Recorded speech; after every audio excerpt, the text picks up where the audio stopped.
Hello and welcome back to the Colorado Dental Assisting School lecture tutorials. We are on week 5 and we are going to be talking about cavity preparation, and that involves composite and amalgam filling material. We're going to discuss liners, cements, impressions, and model trimming. Let's get started. What you will learn today: differences between composite and amalgam and additional materials that we use for restorative procedures, why we use these items. You will learn restorative instruments needed for both composite and amalgam. You guys have already started learning the names of these instruments since week 2, but today we're going to talk about why we use them, what material, and what they do in the mouth. You're also going to be learning how to mix alginate, take impressions, and pour up models, and of course trim those models. And in this lab, you guys will be making bleach trays, which is always a lot of fun. Cavity preparation. What is a cavity or caries? Cavity inside of a tooth is when the tooth has decay in it. So when a tooth starts to grow decay on there from lack of brushing and the plaque building up too long, possibly maybe not getting a cleaning when they needed to, and there's calculus stuck to the tooth causing caries. Maybe it's a restoration that has failed and started to leak and had some micro leakage. That could also cause recurrent decay as well. Anytime we have a cavity in the tooth, we need to restore it because we are in the business of saving teeth. So we want to make sure and restore that tooth. So the process in removing diseased tooth structure while leaving a limited amount of healthy tooth structure to maintain a restoration is what we would call cavity preparation. There are actually 5 classes of cavities. So your class 1 is a one-surface lesion involving pits and fissures of the tooth. An example of that would be your occlusal surface. So your class 1, for example, could be 19 occlusal. So that means we just have a small cavity on the occlusal surface. It could go really deep into the tooth, or it could be pretty superficial. It just depends on how long the cavity has been there and the extent of the decay. All of these items and information you want to put into your chart notes. So we always want to list the tooth number and the surface that the cavity is being restored on. A class 2 cavity is the extension of a class 1 cavity into a proximal surface of the premolars and molars. So we're only talking posterior teeth, so your premolars and your molars. In class 2, a lot of times people get these cavities because they don't floss. They're not flossing as often, or they're just not flossing at all. And the only way we can clean interproximally between our teeth is to floss. So an example of a class 2 cavity would be a number 4 MOD, possibly a number 4 MO or DO. It doesn't have to be all 3 surfaces. It just depends on where the decay is in the mouth. Class 3 is moving more anterior. So this is the interproximal surface of your incisors and canines. And we're talking about incisors, we're talking about our laterals and, of course, our front teeth. So anytime that we have a class 3, for example, could be number 25, your central incisor, could be a mesial incisal distal, could be a mesial incisal, a distal incisal. So this is the interproximal surface of your anterior teeth. So again, the patient is not flossing like we want them to. Your class 4 and class 5 cavity classes. The class 4 involves a larger surface area, including the incisal edge of the incisors and canines. So an example of a class 4 would be, let's say, number 6, mesial incisal distal facial, or possibly mesial incisal facial distal incisal lingual. It will cover not only all of those surfaces, but they could be 2 separate cavities on the same tooth as a class 4. Your class 5 is going to be the most common one referred to. And what I mean by that is a lot of times the doctors aren't going to tell you, hey, we have a class 4, number 6, MIDLF, right? That's just a lot going on. They're just going to tell you number 6 needs an MID, or number 6 needs an MIDL. In a class 5, it's very commonly referred to. So this is a smooth surface restoration, and it can occur on the gingival third of the facial or lingual surface of any tooth. So anterior or posterior. And what we're talking about is right along the gingival line. Right along that gingival line where people aren't brushing taking the time to really go in those small little circles and get right underneath that sulcus area and clean it out.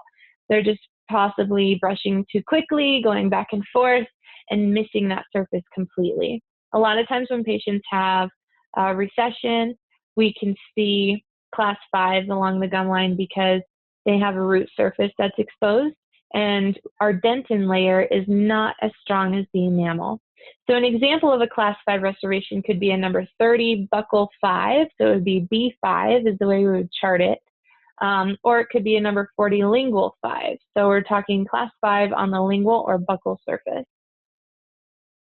Restorative. We are part of the restorative team. That's what we do. We assist the doctor all day long and we restore teeth. So restorative is a term used in dentistry that describes the ability to remove decay or disease and bring back the proper function of a tooth. In dentistry, we use a variety of materials: amalgam, composite resin, gold, and each material will have different properties that we are going to talk about today. Here's the properties for proper restorative materials. We need to have low solubility, adhesion, mechanical, thermal change, electrical, and corrosive. We are going to talk about all of these individually. Let's start with mechanical. First of all, any force, push or pull on a matter in stress and strain causes that mechanical pull and push in the mouth. The mouth is capable of 28,000 pounds of pressure per square inch in a single cusp of a molar when you're chewing and biting down. If you're a clencher, then you're really kind of bearing down on those cusps. So anytime we put a restorative material in the mouth, we need to make sure not only can it handle this kind of mechanical pressure, but it can also handle the thermal change, electrical, and corrosiveness that goes on in the mouth every day. Let's talk about thermal change. This happens every day, all day, hot and cold, right? So this hot and cold that's happening in your mouth is going to cause contraction and expansion. And each time that happens with a restorative material, it breaks down just a little bit more. Amalgam has a mechanical retention by using force, and when needing to be replaced, it's because of stress and strain over time that will wear down the material. Although this material will last longer than composite for someone who grinds their teeth. Composite, on the other hand, is a more aesthetically pleasing restorative material that we can use because we can match the tooth color. However, we do still use amalgam in more posterior fillings every day. We can use liners to help protect the tooth from that hot and cold sensitivity. Depending on how deep the cavity is, the doctor will decide whether or not a liner is needed for treatment. Electrical. Sometimes when you have an amalgam filling in the mouth, you can have what's called galvanic shock. And this is a result from two different types of metals touching: saliva, which contains a lot of salt, depending on your diet and carbohydrate intake. It can be a conductor of electricity. So what happens is, let's say you accidentally touch a metal fork to your amalgam filling, it can give a galvanic shock and it kind of feels like it's pulling that filling out of the tooth. It's a really strange feeling. So if your patients ever ask you about it, it is something that can happen. Corrosive. Corrosion happens in the mouth every day depending on what type of foods we eat and how well our home care is. So the reaction of metal that occurs within a metal when it is exposed to corrosive factors such as temperature, humidity, and saline. So sometimes we eat, acidic food. Of course, our saliva is trying to remineralize our teeth, and it's helping our teeth, but not so much our restoration. Any surface discoloration on a restoration, a lot of times we can polish it away. Sometimes on enamel we can polish away, depending on what type of intrinsic or extrinsic staining it is. The doctor will go around with their explorer and make sure and check everything on the exam, so that way they know whether or not one of these existing restorations has failed or if it's still functional and can stay in the mouth and does not need to be replaced. Solubility. Any materials placed in the mouth must be considered low solubility. So that means we don't want it to dissolve in our saliva, right? So it has to have a low solubility. This is so important in dentistry. Retention, the ability to hold two things firmly together when they will not adhere to each other naturally. When we're talking about amalgam fillings, this is mechanically sustained in the mouth. So what that means is we do not use any sort of chemical bonding or cement to keep it in the mouth. We simply push the amalgam down deep into the prep, and a lot of times the doctors will do what is called a retention prep. So they're going to take more of the tooth structure away, so that way we have enough room for it to expand and mechanically sustain itself inside of that tooth. It's going to take 24 hours for the amalgam to completely harden. This is something you want to let your patient know when you're giving post-op instructions. Ask them to chew on the opposite side of the mouth and let them know if it comes out that they need to come in immediately to have it replaced. Composite, however, is bonded to the tooth. So when we're placing composite, we need it to be completely dry in the area. We cannot have any hemo, saliva, or water inside of that cavity prep. We need to have it completely dry.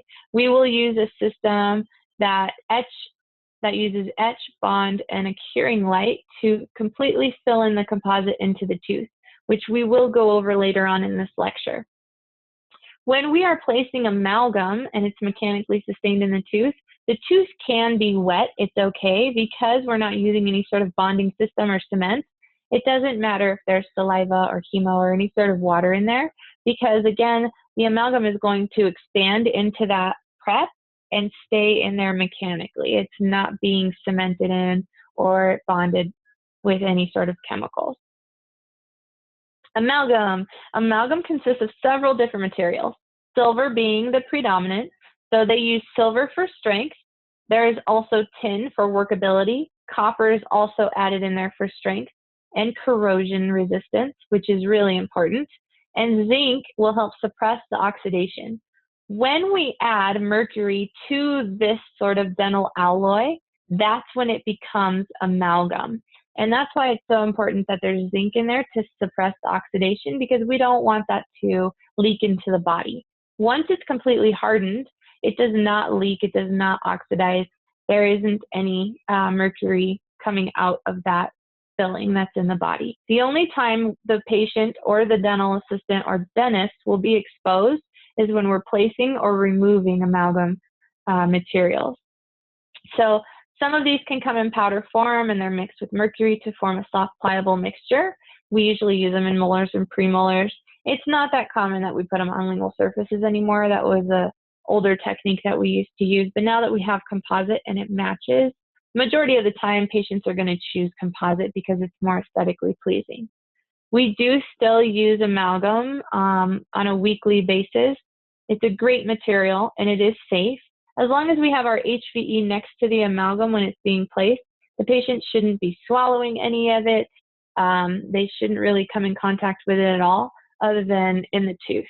So it's up to us to make sure and keep the area clean and make sure that we dispose of it properly. Whenever we're using amalgam, we need to dispose of any excess amalgam or our traps into the amalgam bins or containers in your office. So when you do get hired on and they start giving you a tour, make sure you know where the sharps container is, contaminated waste, and of course, the most important, amalgam bin, because we do not want to be throwing any of this into our regular trash and it going out to our fields. It wouldn't be good.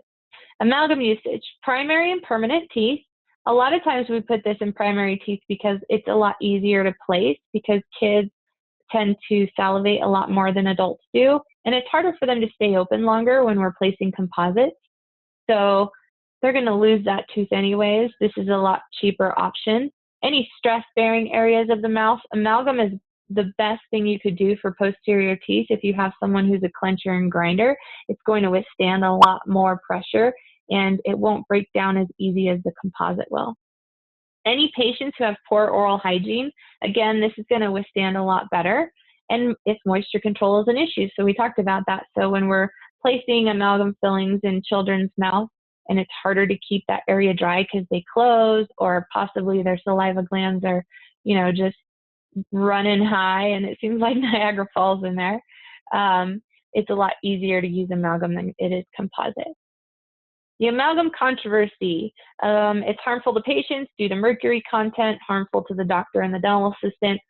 When mercury is combined with other alloys, its chemical properties change, making it harmless. People are exposed to more mercury in some foods than a restoration in the oral cavity, and the doctor and dental assistant take protective measures. So like we talked about, we dispose of it properly. We also use our high volume evacuation suction in the patient's mouth. And we aren't touching this with our bare hands. We're wearing gloves, and we're also using our instruments to move it into the patient's tooth. This is an example of the amalgam tub and tray setup. So you can see your instruments here on the left and materials on the right. This is a basic setup for an amalgam placement. Let's review these instruments. Amalgam carrier is going to be used to put the amalgam into the tooth. So once we put it in the triturator and it shakes it up for us and it bursts open that mercury packet that's inside the carpule, that's when it becomes amalgam, and we mix it up with the dental alloy. We will use the amalgam carrier. We'll fill up both sides of the amalgam carrier. The little hole there will be filled with amalgam, and the doctor will push that lever and it will extrude it into the tooth. And then they're going to use one of the burnishers to push it down deep into that cavity. We have several different burnishers. The example that you see here is a football. We also have a ball and an acorn burnisher that you will see in the lab.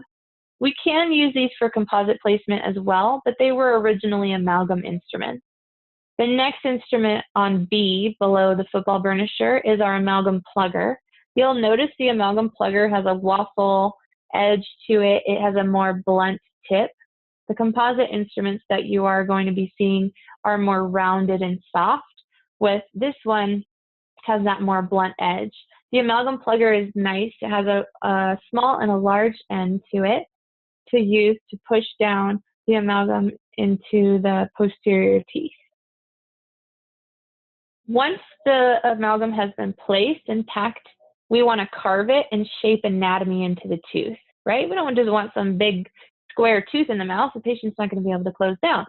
So as the amalgam is hardening, we're going to start carving. Well, if you're an ETA, you can go ahead and start carving. Otherwise, the doctor will start to carve out the anatomy of the tooth. One of the instruments that they can use for this is the discoid cleoid. You can see on the blown up pictures, it has two different types of carvers on both ends. You will see this instrument in your lab as well. And also the interproximal carver, sometimes we call it an IPC or a Hollenbeck.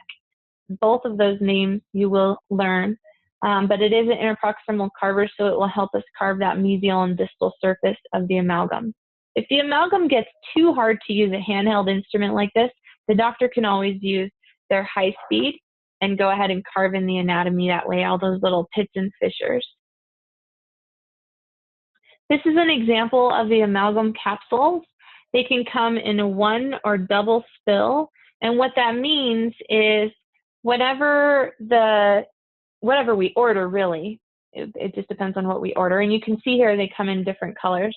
But if we have a single or a double spill, it just depends on how big the cavity is that we're filling. If it's only a one surface, we can use the single. If it's a 3 or 5 surface filling, you want to go with the double. That way you're not going back and forth having to triturate them and open so many capsules, because there'll be more to use in the double spill. The other instrument you see here is the amalgam well. So once this capsule has been triturated and shaken up, you're going to open it up and pour the amalgam into the amalgam well, and you'll see it's a soft, pliable mixture. This is an example of the triturator. So it shakes it really, really, really fast. And then we take it out, we put it inside of the amalgam well, and then we use our amalgam carrier to pick up the amalgam. We hand it to the dentist, and he fills in the tooth. What you see here is a matrix band and wedge placement. So anytime we have interproximal space of the tooth that we're rebuilding, we want to use a matrix band to hold all of that restorative material into the tooth. Otherwise, if we were to put composite or amalgam in there, it would just kind of flow down outside of it, or we'd have one giant tooth and we wouldn't be able to floss in between. And we definitely don't want to do that. So this matrix band is specifically called a Toffelmeyer. That is the type of matrix band that they're using here. This metal one is reusable. The band itself is not. We would throw away that band and then this metal piece here, which is the Toffelmeyer, would be sterilized. The wooden wedge is one-time use as well. So this band around the tooth would be one-time use, and this wedge. If we had an MOD, we would need a wedge on both sides. So the reason that we place the wedge in there is to completely invaginate that matrix band around the tooth and make it nice and tight so we don't accidentally push any filling material below the gum line. We don't want any restoration overhangs. Here's a close-up picture of what the wedge looks like in between the teeth and how it fits that matrix band in there nice and snug. This is another example on the bottom of the amalgam restoration as it's completed. The articulating paper has some marks on the teeth here showing the correct spot where we want the patient to have pressure. We don't want a big mark on the inside of the pits and fissures here, or this tooth will get very sore. All right, let's talk about composite resin. Composite resin is not as strong as amalgam or gold, but it is designed to meet the recommended criteria for restorations, and we actually have had a lot of success with it for many years now. It is made up of a chemical mixture including an organic resin matrix, inorganic fillers, a coupling agent, and of course, pigments. The composite components. The matrix is a fluid-like material called dimethicrylate. The filler has quartz, glass, and silica, which is a white crystalline compound. The coupling agent adds strength to the resin by chemically bonding the matrix to the filler, and the pigments help us match those shades that we use for our shade guide. Let's talk a little bit about your instruments for composite. These are the instruments you guys have been learning since week 2. So now we're going to talk about what they do and why we use them. First of all, we always need a basic setup. So we have our mouth mirror, explorer, perio probe, our bite stick, cotton pliers, and an air water tip. The condenser is going to be next. We use a condenser, a burnisher, a plastic, any of those instruments to place composite material.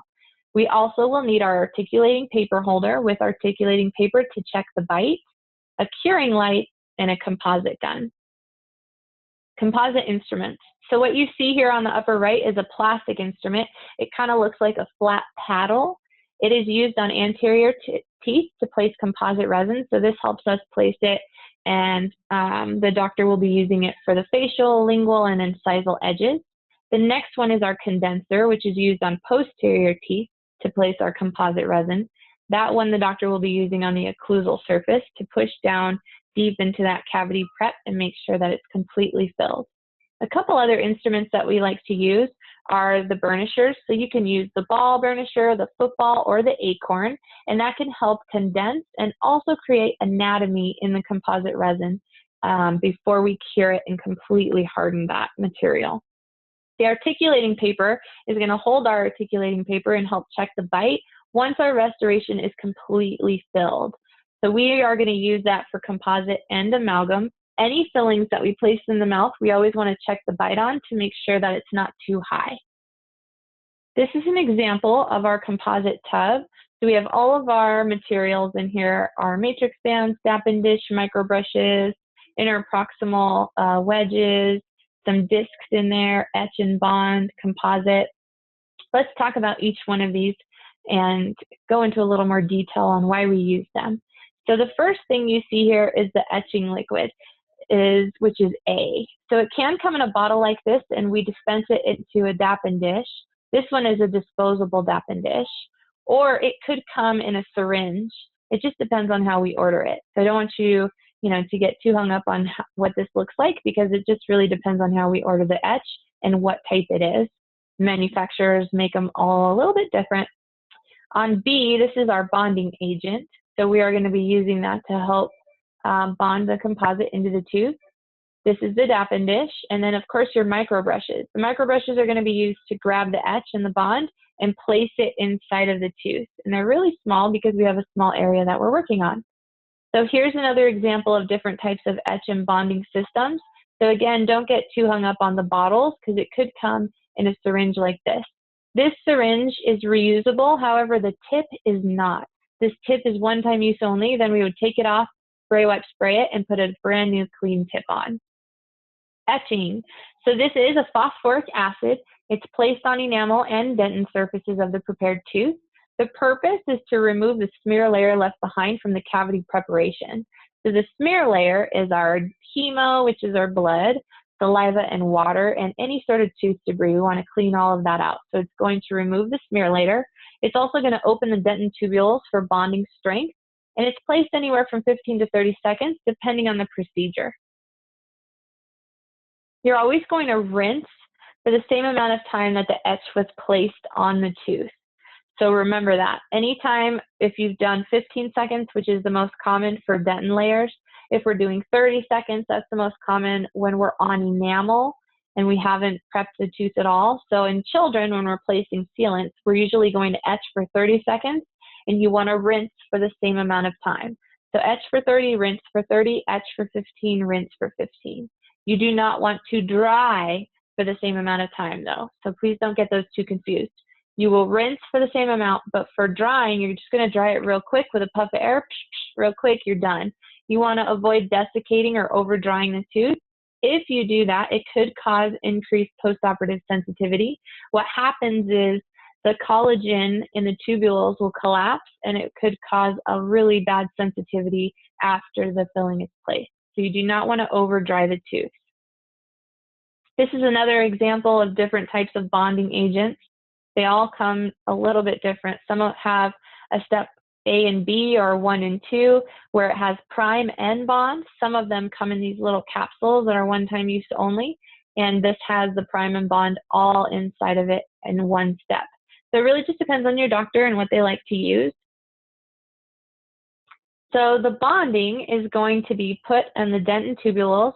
So they're cut and left open. Microorganisms during the tooth preparation could go inside of there. So the bond is going to go into those tubules, protect it, and seal up the pulp of the tooth. They can come as self-cured, which means we have to wait a certain amount of time for it to cure. It could come in dual-cured or light-cured. And dual-cured means it can do either or. It can be self-cured or light-cured, or some of them are strictly light-cured. A lot of times, to speed up the process, the doctor will have us light cure it because the patient has already been open for a while we've prepared the tooth, and we don't want them to sit there open for too long and their jaw to get sore. You're always going to follow the manufacturer's directions. So this next slide is showing you an example of the composite preparation. So the cavity has been prepared. The doctor has removed all of the decay. The next thing they're going to do is line it and fill it all the way up with the etch. We're going to wait 30 seconds or 15 seconds, depending on what type of procedure we're doing. Then we're going to rinse for the same amount of time. What I like to do before I hit it with the water is put my HVE over that etch and suck it up first. The last thing you want to do is cause all of that phosphoric acid to rinse throughout the mouth and hit the gingiva. So what the best procedure would be to do is put your HVE over that etch, suck all of it up that you possibly can, and then rinse for the same amount of time that you were etching. The next thing, step 4 here, is drying. So you're going to dry the tooth out real quick. Remember, real fast. You're not going to sit there and give it the blow dryer technique, okay? We don't want to desiccate the tooth. Next, you're going to pass the doctor the bonding. So it'll either be a dappen dish of prime and bond, or it will just be one-step bond, and you'll give them the little micro brush. They're going to scrub it inside that tooth real good. They will more than likely air thin the bond, so that way it goes all over the tooth nice and even. Your doctor might want you to use your air water tip to air thin it. My suggestion is to hit the air outside of the mouth before you air thin the bond in the mouth, because if there's a little water trapped in that tip, you'll have to start over from etching. We don't want any water in the bond. We have to keep this completely dry. Some doctors like you to just place your HVE tip over the tooth, and that will help air thin the bond. Once we've air thinned it, we will light cure on step 6. So the light cure, once it's been cured, we will start placing composite in increments of 3 to 4 millimeters at a time. So you will be holding the light curing agent and the composite and another instrument to start packing that composite down in, and you'll be transferring these with the doctor back and forth as you fill the tooth.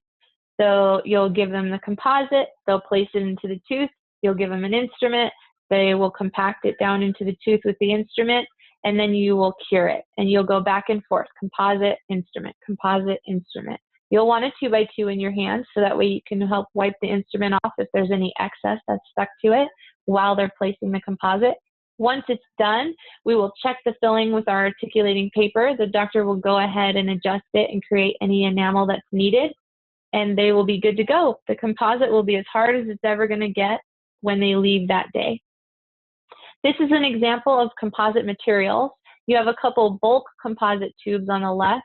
Those ones are reusable, so we would want to extrude the amount out that we need for the filling, put it into the dappen dish, and then put that clean bulk tube back where it goes. It does not go in the patient's mouth. The next thing you see in there is a shade guide, and of course the composite gun on the right. Those little carpules are one-time use only. I don't care if you don't use all of that composite. You do not reuse a composite carpule on another patient. Flowable composite is more the consistency of molasses, where the other ones that we just saw are compactable or condensable composite. It's a lot harder. The flowable composite the doctors like to use when there's a lot of little pits and fissures in there and they want to fill it up and make it nice and smooth, and then a lot of times they will switch to the condensable composite. Again, we're going to go over a process for composite here. So removing caries, rinse the tooth, make sure all debris is removed. Place the etchant for 15 to 30 seconds. Rinse for 15 to 30 to avoid drying. The doctor is going to look for that frosty appearance on the tooth once it's been etched. They will go through the bonding and then cure it, composite, and then of course polishing. Here's an example of a curing light. The really awesome things about our curing light nowadays is that they are cord free, so they're battery operated. The bad thing is if you don't remember to put it on the charger, the next day is going to be a little rough because it's not going to work for you. One thing to keep in mind is you do not stare at this light, okay? It will burn your retina. It is a tungsten blue light, and it's not something that you want to stare at the entire time. Make sure you have that little orange shield on there because you do need to look through that shield and make sure you're on the right tooth, and then immediately look away. So light curing is a high-intensity blue light source. It's a combination of tungsten and halogen lighting system. The size of the restoration is a factor in exposure time, so that means the bigger the restoration, the longer exposure time. And shade is also a factor. So if it's a darker shade, it might take a little bit longer to cure. Here's an example of some polishing materials that we use. Depending on whether it's posterior or anterior or an interproximal polish, we can use all of these listed here. So this is what we would call a slow speed latch, and this is the mandrel, this little metal piece. These are all reusable. This disc, however, is not. So one-time use only. A lot of times we'll be using this on our incisal edges, and the doctor will be using these little points and cups to polish the tooth to make sure it's nice and smooth. We don't want any food traps or anything that's going to catch the tongue and cause irritation. These are also some polishing and finishing burrs. This is just an example of what your doctor may or may not use. And below here in this picture of these molars and premolars, you see a completed composite restoration. The shade guide we used to match looks great. You can't even tell that there's a restoration in this tooth. They did a great job. In the composite tub materials, you'll also see two different types of matrix bands. These matrix bands that you see on top are for molars and premolars, so these are posterior. This one's clear, it's kind of hard to see, but it's there. These ones are pretty awesome because they're pre-filled. They are also disposable, one-time use only. This is plastic. It's not metal like the Tafelmeyer. You cannot sterilize this. The lower picture you see down here is called a mylar strip, and this is used for anterior composite placement. Here's an example of a composite on number 30, which we would call an occlusal buckle. We're going to take a minute to watch this video.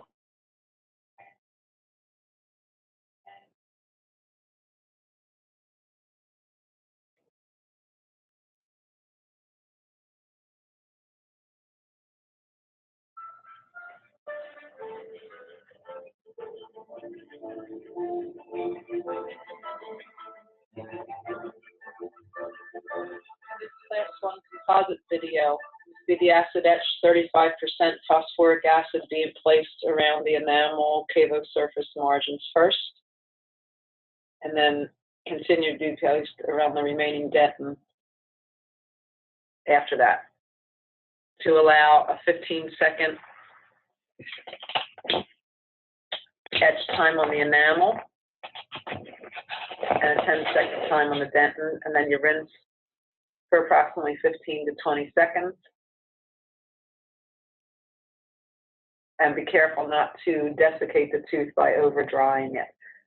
So I don't even show you that here, but you would just air dry it lightly.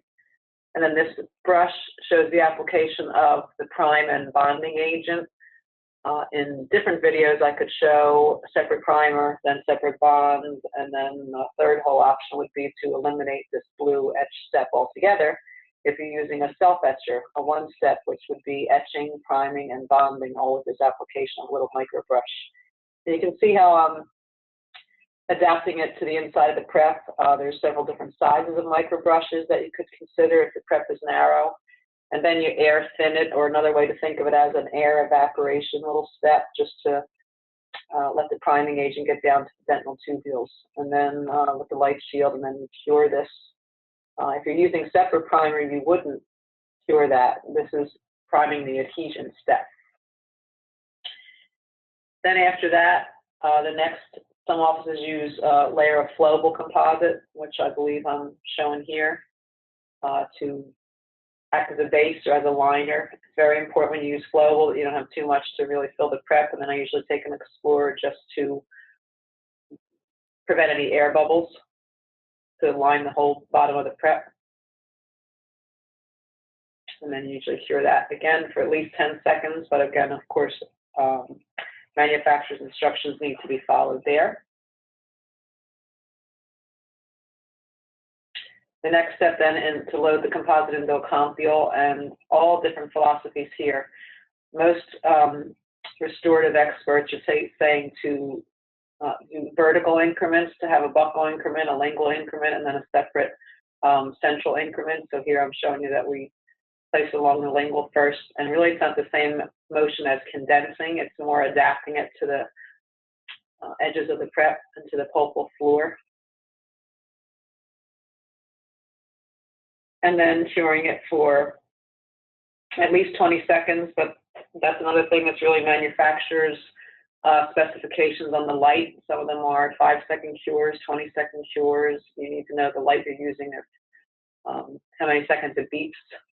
And you can see the consistency of this material is a little sticky, which some people like and some people don't. That's why there's chocolate and vanilla. But that's all preference, how filled it is. You can see sometimes a gloved finger just really smooths off the cavo surface. I would never want to condense with that or really show you that, but that's kind of just an industry little tip that you can take, so it kind of adapts to the cavo surface very well. You just try to recycle as much as you can here. Cure it again. They're never done in one increment, no matter how little the prep is. Usually let that go for a while. In the last increment, unlike amalgam, composite preps do not need to be overfilled. We put enough of the composite mass in here so that we can make sure the cavo surface is sealed. And then I adapt it again with a gloved finger, and then the anatomical burnisher really helps here to define some anatomy, some anatomical structures. Again, unlike amalgam, this is kind of used like a stencil brush. You can see how you push it in and it really gives. Very doughy, so I try to just get a central fossa and then make sure I wipe off the excess, or it's not going to go anywhere, and wipe up the prep and then remove it with my finger. The design of this acorn burnisher really dents and makes some inclined planes. At the same time, it makes some fossa. So you can see the marginal ridge area there. If you left that there, you'd be finishing it later. So the more you can do with an instrument at this point, the better, especially for a new experienced hands. Can finish it with a handpiece very easily, but the more you work on this step, the better it will be, because you'll have less finishing to do. So you just check occlusion, close the margins, and polish. But you can see all the excess is coming off of the instrument. You just have to make sure it comes off the instrument before you reapply it back to the tooth.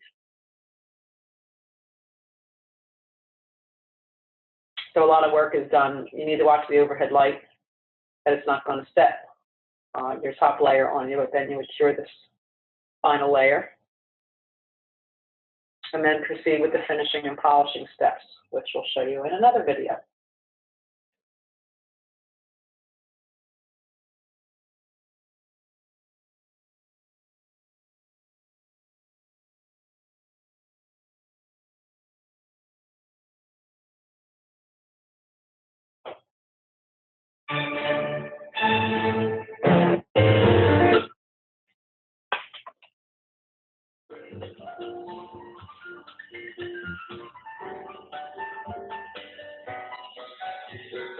All right, liners and bases. There's many different types, guys. Again, try not to get too hung up on the names that we use because it really just depends on your doctor and what they like. So we are going to know the process for each type, when and why to use a liner or a base. A lot of times we will be using it, one, because the doctor has treatment planned it, but two, because it's a deep cavity preparation and it's close to the pulp. So this is always going to be placed before the permanent restoration. You need to remember that, because if the cavity goes in deep and the doctor is really close to the pulp chamber, they want to put a liner in there to help rebuild any secondary dentins and also help restore that pulp. And that way it doesn't have any infection in there and end up needing root canal treatment. So the purpose is to provide pupil protection and dentinal regeneration. It's placed in a thin layer at the deepest point of the preparation. It's going to protect the pupil tissue from irritation due to physical, mechanical, chemical, and biological elements. Pupil irritants. Physical thermal changes, hot to cold, any electrical energy, that is going to irritate the pupil. So when the doctor is in there removing any decay and they get in, let's say it's a mechanical caused from a handpiece vibrations or traumatic occlusion, anything like that could cause the pulp to be exposed or irritated. Any chemical caused from acidic materials reaching the pupil tissue, the only time they're going to reach it is, one, if it's being prepared and the doctor is removing decay, or two, let's say they have a really big, deep cavity and it's already been exposed because of that cavity. Any biological bacteria from saliva or caries that are present will be an irritant to the pupil as well. Example of dental liners and bases. Di-Cal is a temporary liner that we like to use. It has calcium hydroxide in it. This is a little older dental material. We don't use it as often anymore, but it is something that you'll still see. Doctors like to use the calcium hydroxide to help regenerate secondary dentin. IRM is very common as a sedative filling or possibly a temporary liner. A lot of times when the patient is in pain and they need to be referred to the endodontist, we can place a temporary filling, which is also called a sedative filling, using IRM. So depending on how we mix it, whether we mix it and it's very pasty and it's kind of gummy, we can make it into a sedative filling, or if we make it a little more runny, we can use it as a liner. IRM stands for intermediate restorative material. It does have zinc oxide eugenol in it, so that will help calm the pulp down and help with the sensitivity.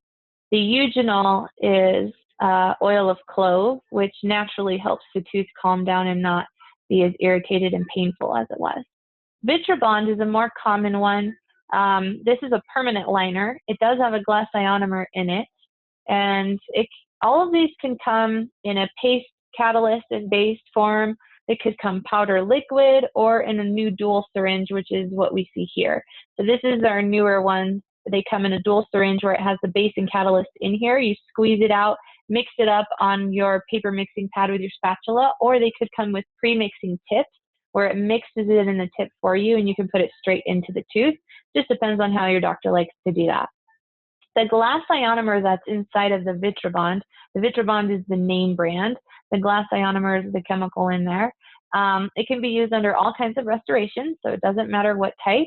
And it can be light cured to speed the setting or can be allowed to set slowly on its own. It is measured precisely and mixed on a paper mixing pad with a spatula.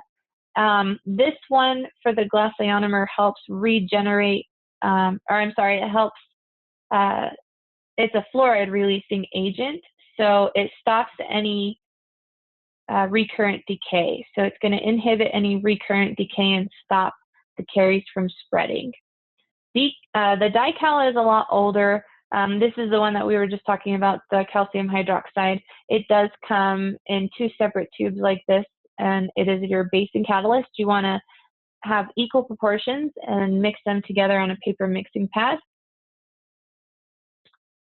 Depending on what your doctor likes, they will train you on the type of liner that you will use. And they'll also train you on how they want it placed in the mouth. Some doctors like to use the perio probe after it's mixed, and some like to use a certain type of microbrush. So it really just depends on your doctor. Again, take notes, guys. Keep it in your little lab coat so that way you know what to set up for the doctor when they're ready. All right, let's review impressions. We have several different impressions to talk about. It just, it really depends on what type of restorative material we're doing here. Classifications. So preliminary, final, and occlusal. Occlusal is a bite registration, and we do that whenever we have any, like, let's say we have more than one crown that we're doing, a bridge, possibly a night guard or a denture, we want to get a bite registration on. So preliminary. A preliminary impression can be used for a diagnostic cast, which is usually what we use for study models. We also take preliminary impressions for custom trays, provisional coverage, which is a temporary crown or a bridge. You guys will learn in week 7 how to make a temporary crown, and you will also talk about in more detail what provisional coverage is, which again just means a temporary crown. Orthodontic appliances, we take preliminary impressions for, and also any pre and post-treatment records. Your final impression is more often taken by the dentist, and it's going to be used to take the most accurate reproduction of the teeth and surrounding tissue. Once the final impression is taken, we will be sending it to the lab to fabricate a permanent restoration. So the final impression will be taken of the teeth and the surrounding tissue. So if we're doing a crown prep, or let's say a denture or a bridge or an implant, all of those different types of restorations will need a final impression that will be sent to the lab so they can fabricate that permanent restoration. Your bite registration is taken to produce a reproduction of the occlusal relationship of your maxillary and mandibular teeth.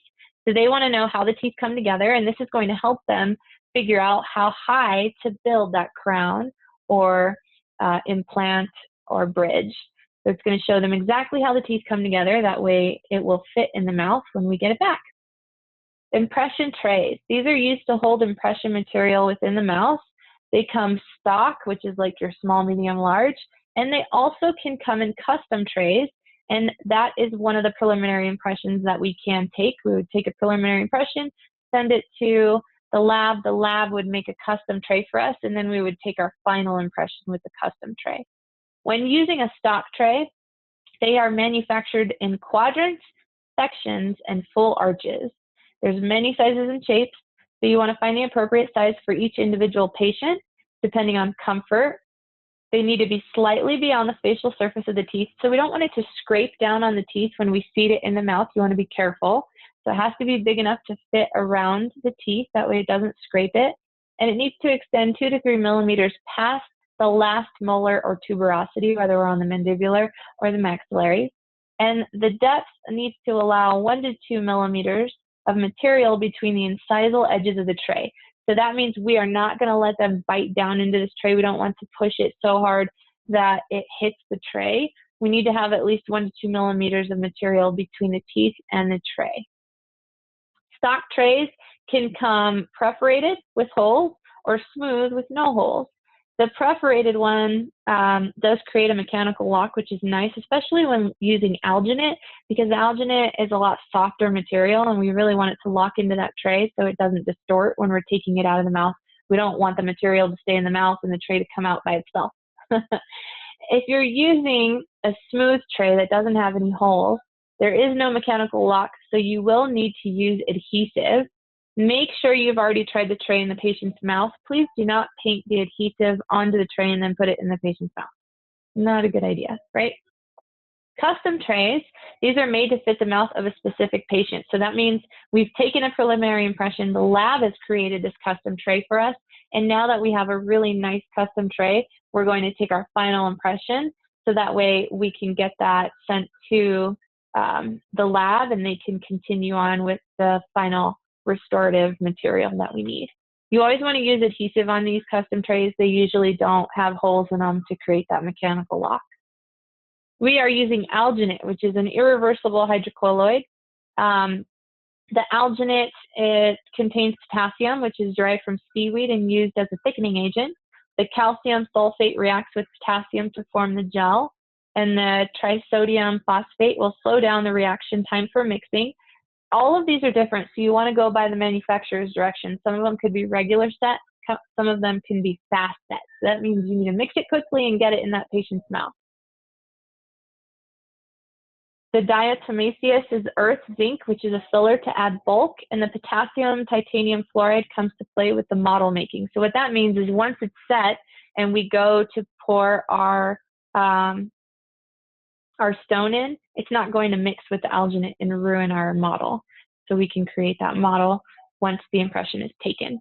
And so a little more on alginate impressions. You guys are going to need your alginate powder, your water measurer, a spatula, and of course a rubber mixing bowl.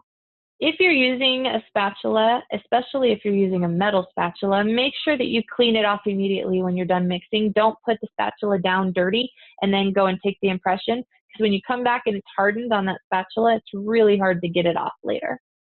We always want to educate our patients whenever we're doing any sort of restorative treatment or impressions. Please educate them and explain what's going on.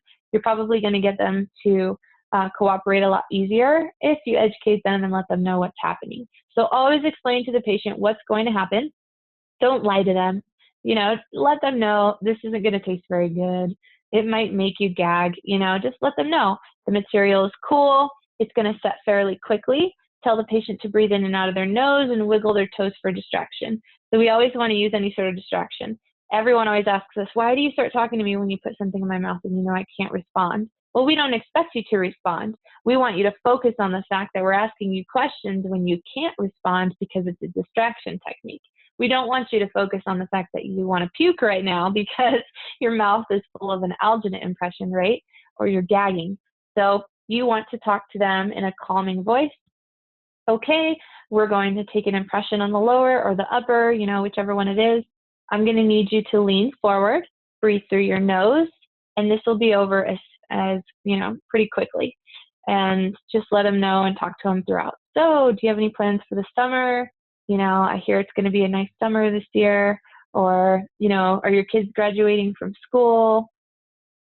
You know, just ask them personal questions that you already know about them to try and distract them. It's always best to start on the lower impression and then move to the upper. The lower impression is less likely to cause the patient to gag. So if you start on the mandible, you can get that one out of the way before you start on the upper and trigger that gag reflex. And then everything else you do for the rest of the day, they're going to want to gag when you touch their mouth. So try to start on the lower first and then move to the upper. So this is telling you after mixing the alginate and loading the upper tray, it is brought to the patient. One hand will retract the lip while the other hand inserts the tray. It is really important that you guys get that lip over and around the tray and out of the way. Otherwise, it's going to ruin your impression and you will have to start over. So after seating the tray over the teeth, it is important to make sure that the lip is on the outside of the tray as shown here and not pushed up by the top edge. For lower impressions, it's helpful to ask the patient to lift up your tongue so that the tongue will be on top of the tray after it is seated over the teeth. I usually tell my patients when I'm taking a lower, lift your tongue up, wiggle side to side, and relax. So it'll pull the floor of the mouth up and out of the way, and it will help the alginate kind of seat in there. It's always nice as well if you can get a little bit of the alginate on your finger when you're doing a maxillary, rub it across 8 and 9, and then go ahead and push your tray in. That will help capture that tissue attachment there on the frenum that we often miss because the patient is either opening too big, so you want to ask them to relax their facial muscles so you can get that lip up and over the tray. Impression evaluation. Please do not let your patient leave before you have evaluated the impression and gotten the approval from your doctor that it's okay. Because when you go back And you're like, oh my gosh, I already dismissed the patient. I got to chase them down to get another impression, right? So make sure you evaluate it, take it to the doctor, have them look at it in case we need to re-impress. The tray should be centered over the central and lateral incisors. Your peripheral roll needs to be present. So when you're trying to do that, a lot of our dental assistants will take impressions from behind the patient and hold it with both hands, or you could do it from the front. Everyone's going to do it a little different. The tray cannot be visible through the material, so we don't want to push the tray too far into the teeth on the incisal or the facial or buccal surfaces. We can't have any tears or voids, so a void would be a bubble. The mandibular retromolar area and lingual frenum and tongue space need to be present, and the palate and tuberosities are recorded for the maxillary. There's a couple of different elastomeric materials for impression taking. We just talked about alginate. This type of material, however, is usually used for final impressions. We will use a light, medium, or heavy body. It is self-curing, so that means when we put it into the mouth, we usually wait a good 4 minutes for it to set. It is rubber-based, and it does have a catalyst and base material that's going to be mixed. When you're done taking impressions, it's important to follow OSHA rules for infection control. So you always want to be sure to practice safety, right? By doing so, you will be spraying your impressions with any type of disinfectant that you use to clean the room, or you could submerge it in your disinfectant. Either way, the impression needs to be disinfected before it goes to the lab, whether that's our lab in the office or a lab that we're mailing it to. We want it to be clean and ready to go. The stone is what we use to pour up a model of the impression. So a form of gypsum most common is yellow stone, and it is used when a more durable diagnostic cast is required.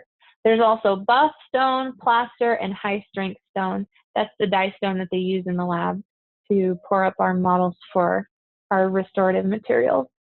This is an example of the lab and what it will look like when you're pouring up your models.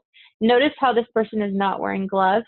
That's because in the lab setting, it should always be considered clean. This is a clean area. We've disinfected the impression.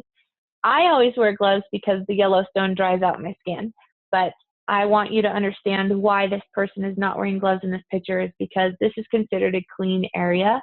We shouldn't have to worry about any sort of infection control past being in the lab. So the Yellowstone is added in small increments to the impression and vibrated until the teeth imprints are completely covered. So that machinery underneath his impression that he's holding is a vibrator. It's going to vibrate all those little bubbles out. Once the teeth are covered and the bubbles are vibrated out, then the plaster or Yellowstone can be added in larger amounts. Once your model has hardened and dried, we will pop it out of the tray. We'll more than likely throw the tray away as long as it's disposable. If it's a metal tray, we'll clean it and re-sterilize it. On the model, you want to hold it with both hands flat on the surface when trimming it because you don't want it to go flying out of your hand. It's important that you have your eyewear on and at least a lab coat because it's more than likely going to spray back at you. Once we've made our whitening trays, we will give you post-operative instructions. So we want to let you know that everyone's going to get different results because not everyone has the same shade of teeth. Not only that, but some of us have restorations in our mouth. Restorations do not bleach. So if you have a filling or a crown, you need to know now that they will not bleach. You always want to take a shade match of the patient's teeth and record it in the patient's chart before the patient takes home the trays so you can compare the difference. Make sure when you're doing those shade matches for composite material or for the bleaching, you always want to do it in natural lighting. So take them to the window, hold up a mirror, and let them help you choose a shade. You're going to give the patient post-op instructions. So only bleach the facial of the tooth, place the bleach in a tray to the smile line. If they put bleach in the entire tray, it's okay, but it is kind of a waste because more than likely, if it's not their smile line, we won't see those back teeth. This can cause sensitivity. What happens is it opens the tubules of the teeth to extract that stain, and anytime they're open and you breathe or you drink or eat anything hot or cold, it goes straight through and irritates the nerve. So that's why that sensitivity happens. So you want to stay away from soda, coffee, red wine, or eating any foods that may stain the teeth during bleaching. Make sure you brush and floss thoroughly before bleaching. You want to rinse them out and the trays with water and set the trays on a paper towel to air dry. If you want, you can use a fluoride rinse afterwards to help with sensitivity. It is not permanent. There will not be a permanent sensitivity from bleaching. This is a couple pictures of what it looks like to create the bleach trays. So we have our suck down machine here, which is what you guys will use. Once your model has been trimmed, we will heat this up, and then once it starts to droop, we'll push this down and turn the suction on, and it will suck it down onto the tray here, and then we will cut it out, and then you have your pretty bleach tray. And that's it, before and after. If you guys have any questions about week 5 or you need help with anything, please reach out to your instructors. We hope you guys have a great day.